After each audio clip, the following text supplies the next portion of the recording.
Hello, Mr. Ed here on a chilly February 11th, 2023 morning. Yeah, it's early this morning, about 7:30, and the reason I'm up early doing this is because I got a bunch of chores to do today. In fact, Good Time Charlie's going to be over here at the Abbey, hopefully within about half an hour. Because what I got to do, I definitely could use a help doing it. And it's pretty interesting, I think. Part of the aspect of keeping bees, it's the work that goes on behind the scenes. And what I'm trying to do today is just show another aspect of the things that one needs to do or should do if they plan on being a beekeeper. And it's not always fun, but it's always fulfilling. When you have that desire and attraction to bees, to be with bees, it's all part of the game. So we're headed over. I'm headed over to the honey house right now. We're going to start the day off by getting up some bottling, moving the honey from the drum. Well, first from the bottler to the bottles, then from the drum to the bottler, and then we're headed back to the field, and we're going to pull deadouts from back there and finally get a count on how many hives we actually do have going into our bee season. So by the grace of God, we'll get our hands a little bit sticky and dirty this morning today, but at the end of it, it's going to be a great day. Let's go ahead and wrangle up some work. And look who's here! Who is that? Good Time Charlie. Good Time Charlie and his jovial, happy self. So poor Charlie, he doesn't know what he's in store for. On a big Saturday. Yeah, and it's Saturday like, morning. Yeah, it's early. So what we're going to be doing is start off with the gift shop called, and we got to bottle us up some honey. So that's what we're going to start at. We're going to take our jars out of our cases, and then we're going to be bottling them. Charlie's going to be putting lids on it, and then Charlie, we got to go to the gift shop and deliver it.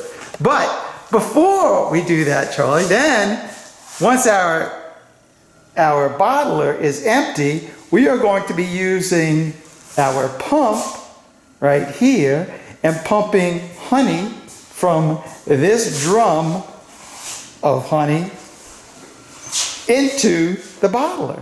Now, I want to talk about this drum of honey right here. And as you can see, we've got all these drums right here are full of honey. And what happens as the honey sits in the drums, they crystallize. And you can hear, I mean, that's just solid crystallized honey. And what I do is I use my really cool power blanket right there.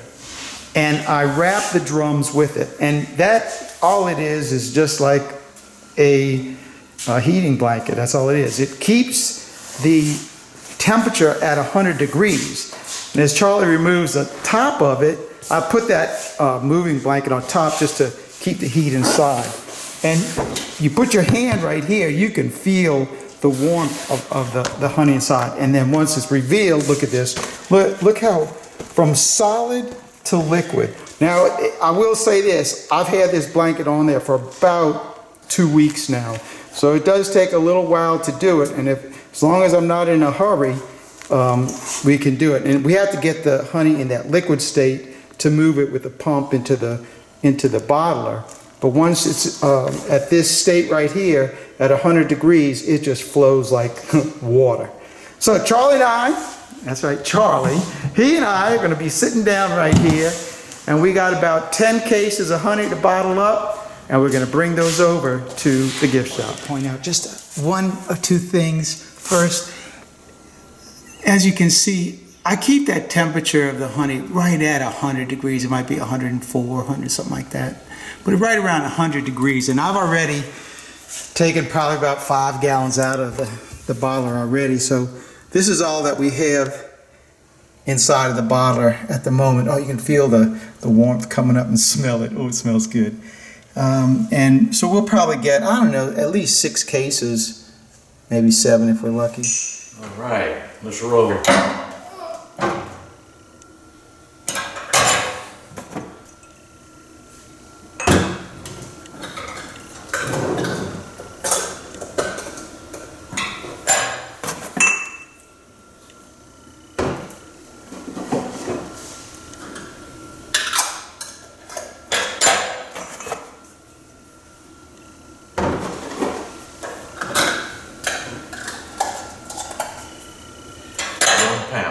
£1 each. Here we got that right spot on the bottom, the sweet spot. The sweet spot.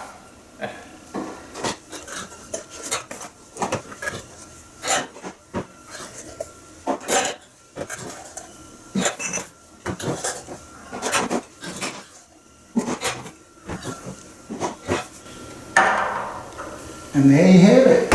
1 case done. 1 case already. There you are. We got 7 cases all bottled up, and our bottler is just about empty. So now it's time to move the pump over and the drum over, and we're going to go ahead and fill up our bottler. First thing we do is get our pump pretty much into position. Apply our bottle. I'm going to drop the table on this bottler because we want this as low as we can get. And then we're going to jack up the pump.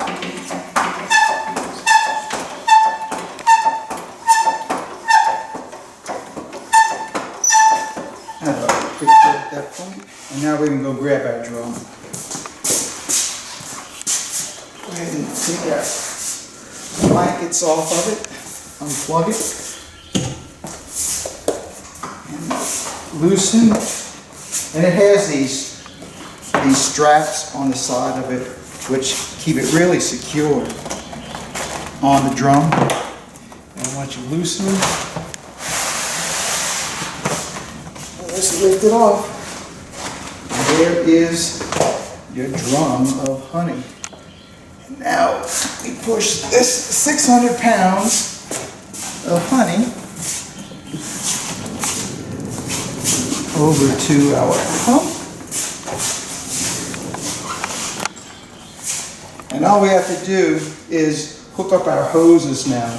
And I keep them plugged up. I keep honey in the lines because this is the feed tube right here, and it has to get primed to get the honey moving from our drum into our outfeed hose and then into our bottler. And since it's closed, I'm not worried about anything. The system is closed.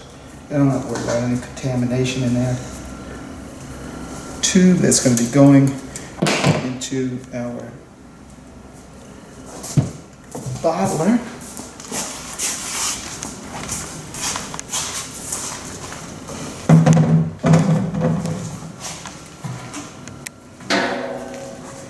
And then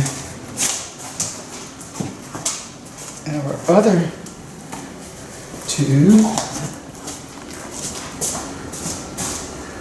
will be going into our drum. Now I'll probably have to lift the bottler up, the pump up a little bit more because this hose is not long enough. So just jack up our table as high as it'll go.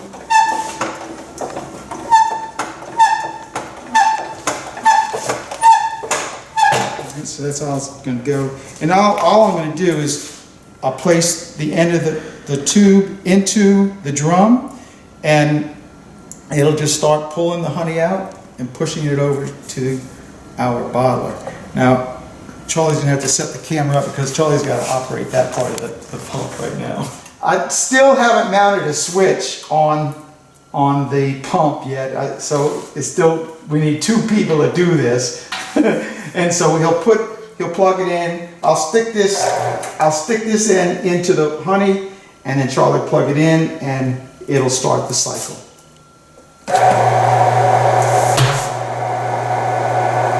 There you go.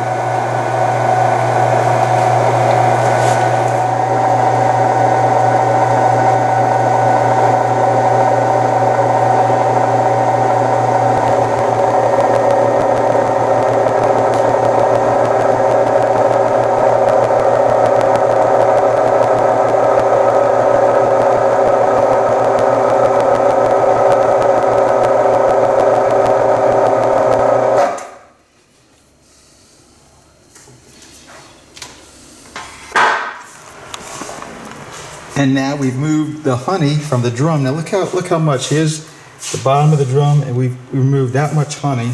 So it's probably about 14 gallons that we pulled out of the drum right there. And boom. Now our bottler is filled and ready to go. All right, we're gonna grab those bottles right there, and we're headed over to the gift shop to bring them over to them.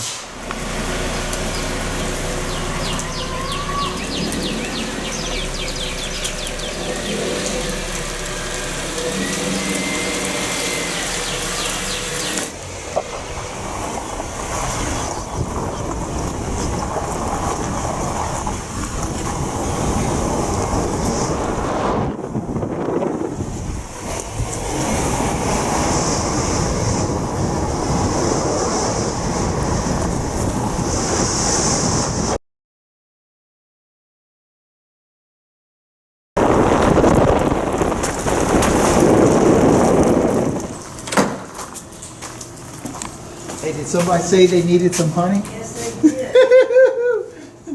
Look, I have your thing all ready for you. I got that all ready for you.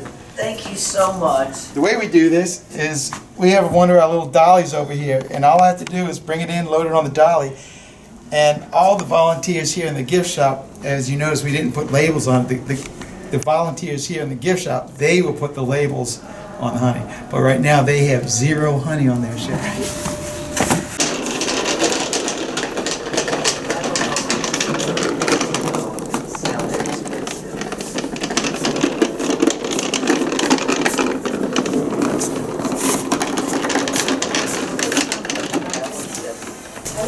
Alright, that's it, delivered. Alright, with that job done, it's on to the next one.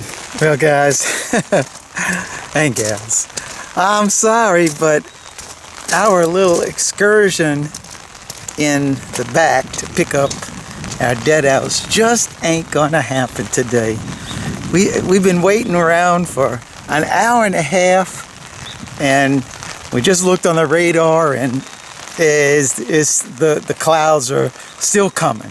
So we're not going to be able to go in the back. Charlie Dunn took off. He went to the house, and he went home. But what I can do is I can show you what Charlie and I did last week. We went to 8 of our out yards and pulled in, I think it was 14 or 15 deadouts, and they were in different degrees of deadouts. There were 3 of them that were pretty recent because they had been slimed out. So those, the beetles got those. But the other ones had been out there maybe since October, September, because the wax moth had gotten to them. But the ones of the slimed out ones, there was no wax moth in it. So we're going to go inside the little, well, let's see. So here we are. We're at the peacock house now. Let's see, there you go. And we're going to go inside of the room right here where we brought in all of the equipment. So this is what we did when we got back. I got this pallet right here, and I started putting the deadout boxes on it. Now this was one of them that had been slimed out, and so it's really good comb. I just let it stay up here to let the bees finish robbing that one out. And these all over here had also been, they weren't, I think there was one or two of these. I know this one for sure had been slimed out. But most of them they had died out, but the wax moth hadn't gotten into them. So it's a number of hives that we did pull in. And it still smells very, very good in here. So this is the work that we are fixing to do within the next 2 weeks, 3 weeks, while we still have some nice cool weather, is that we have to go through all of these boxes. The first step is you got to bring them in, and then you got to pull all these frames out. And I'm not so much concerned about cleaning the frames. That's not what I'm concerned about, because Charlie and I, we've just finished 800 frames, and we've got the foundations, the ones that I pressure washed, and then I got another 300 from Premier. So we've got 800 frames and 800 foundations. So we're going to basically put all of our frames, just pull them out and throw them into the peacock pen. And then we have to get busy on cleaning these boxes. And it's a chore. It's a dirty chore. And but it's one that has to get done, because I'm going to need all of these boxes. Some of these frames, look at that. That one's actually a great frame right there. We can use that as a brood frame or a swarm trap frame. So yeah, we have to go through the boxes, pulling out, separating bad frames, good frames, and getting all this stuff, and then the boxes themselves cleaned up. Now, you notice that in here,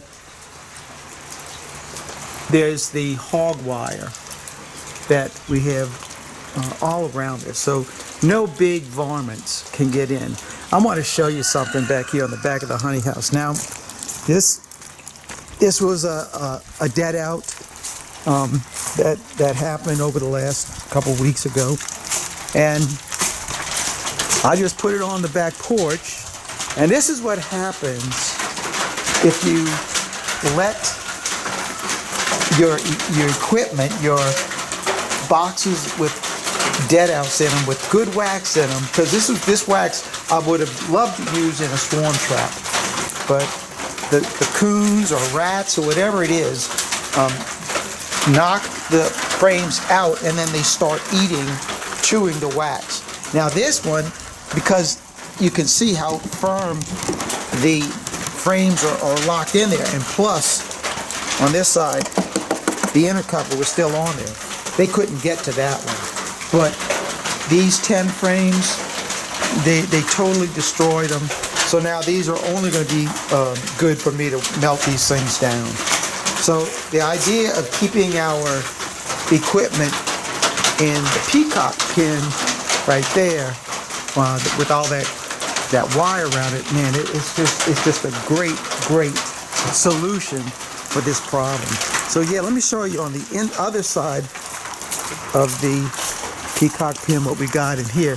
And on this side of the pin, our work is pretty much minimized. That's a good word for it. What we do is we'll store our telescoping covers, our bottom boards, inner covers. That's in here, as well as boxes. Now these boxes right here, they've been cleaned. All this stuff has to be cleaned. Now all of these boxes are our last year honey supers, and it's drawn comb, and the only thing that was in this was honey. So all of these boxes here and all of these boxes over here, they're all, well, this one's just wax foundation. It's just foundation. So some of these have just a foundation that need to get dipped, but I think all of these on this side, yeah, all of these are just drawn comb. And all of these boxes will become our second brood boxes. I'll just put all of these boxes on when we do our splits. These boxes will go onto them, become the second brood box. And then the boxes that we are going to clean and put the new frames with the foundation, wax foundation, those will become our honey supers. So we still have all of these boxes here. All this needs to be cleaned up. And this is when it really, really gets kind of gross. When the wax moth gets so bad in there, it's like, it's disgusting. All that, it's just disgusting. But it's just a part of keeping bees that we don't really like to talk about. Here's that one's not bad. But it's just a lot of work on here, but it's work that needs to get done. And nobody really wants to do it until you're forced to do it. And I'm just about forced to do it. So this is the the work that's ahead of me. And I think I've got these boxes over here. These have got clean frames in them that I've worked on already. Yeah, all these are cleaned up frames. And most of these are going to be used for cutouts during the year. These frames, and we just cut the comb out of from the hive, and then we rubber band it into these frames. And a lot of the frames that when we pull out of those and the ones that we're pulling in right now, they'll all wind up in a big old heap back here. And then in time, I'll come out here and start cleaning them out, cleaning the frames, and then putting them into boxes just like that. Oh yeah, so like here's a graveyard of broken frames. And I could go through this stuff if I wanted to and make good frames, pull ones out, you know, like they're broken bars or something. Something is wrong with all of these, and so they're just in the bone pile basically. Well, that about wraps it up for this one. Didn't go quite the way I had planned, but I still got to show you the work that has to be done. And oh my goodness, when you really see the amount of it, it really can be overwhelming. That's the nice part about having just like 5 or 10 hives. It's like really manageable. When you get to 100 plus, everything snowballs. The numbers get so large, but it's really not that bad of a deal. Especially if you have good friends to help you, and I really am blessed with friends like Ralph, Wreck-It Ralph, Good Tom Charlie, world famous Mike Barry, Joey Riles, the Dirt Roots, all these good folks that come and help me help the monks here at the Abbey. Now there was one more thing I do want to mention about before I close the video, and I am still in need of something from you. That's right. My plan is to do a corner in the honey house with everybody's honey label on it. So if you would please send me one of your labels from your honey bottles. I'd love to have as many as I can possibly get and put them on the wall. If you need to know where to send your honey labels, look in the description of this video, and I'll have it listed, the address here at the Abbey, that you can send your honey label to me. And I really would appreciate you doing that for me and doing that little part to decorating up the honey house. So that's all I have for you in this one. So thanks for watching. Keep on watching, and I'll be making more. God bless. Mr. Ed, I'm out of here until the next video.